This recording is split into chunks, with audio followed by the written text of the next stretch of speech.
علماء کے نزدیک جہل جہالت ہے، اسی طرح جاہلوں کے نزدیک علم جہالت ہے۔ علم کی فضیلت میں یہ کیا کم ہے کہ بے علم اس کے مدعی ہیں، اور جہل کی برائی یہ کیا کم ہے کہ جاہل اپنے جہل کے منکر ہیں۔ اگر ان کو جاہل کہہ دو تو غصہ آ جاتا ہے۔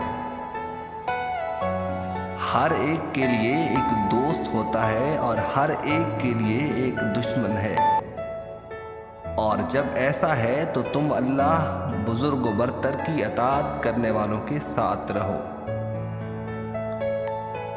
جس آدمی میں 3 باتیں ہوں گی یقیناً اس کا ایمان کامل ہو جائے گا۔ نیکی کا حکم دے اور خود عمل کرے، برائی سے روکے اور خود بھی رکے، اور اللہ تعالیٰ کی حدود کی حفاظت کرے، احکام کی پابندی کرے۔ آپ نے فرمایا میں نے 16 سال سے پیٹ بھر کر کھانا نہیں کھایا، اس لیے کہ پیٹ بھر کھانا کھانا بدن کو بوجھل اور دل کو سخت کر دیتا ہے اور اس آدمی کو سست کر دیتا ہے۔ جو شخص قناعت پر راضی رہے گا تو اس کو دوسروں کے سامنے عاجزی کی ضرورت نہیں۔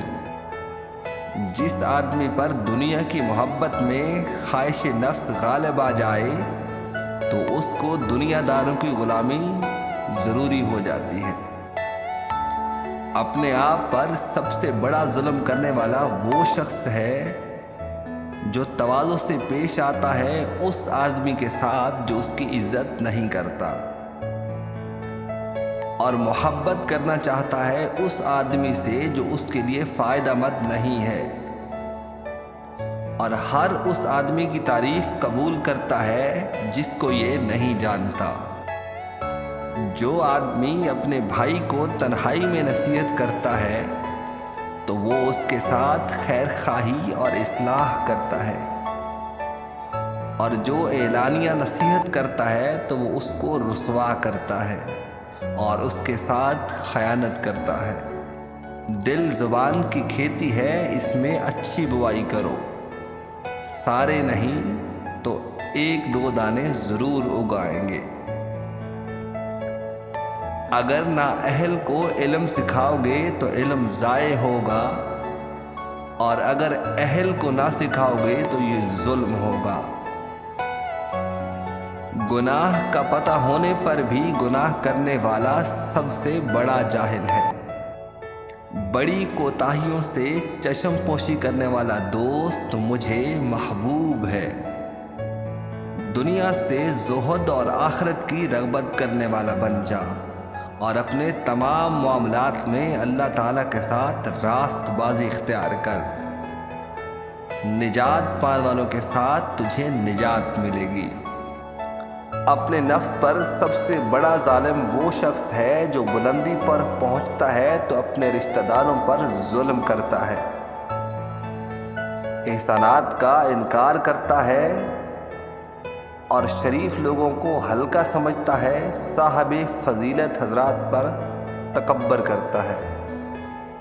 وہ شخص دنیا سے کیسے بے رغبت رہے گا جو آخرت کی قدر نہیں جانتا، اور وہ شخص دنیا سے کیسے چھٹکارا پائے گا جو جھوٹی حرص سے خالی نہیں رہتا، اور وہ شخص کیسے سلامت رہے گا جس کی زبان اور ہاتھ سے دوسرے لوگ سلامت نہ رہے،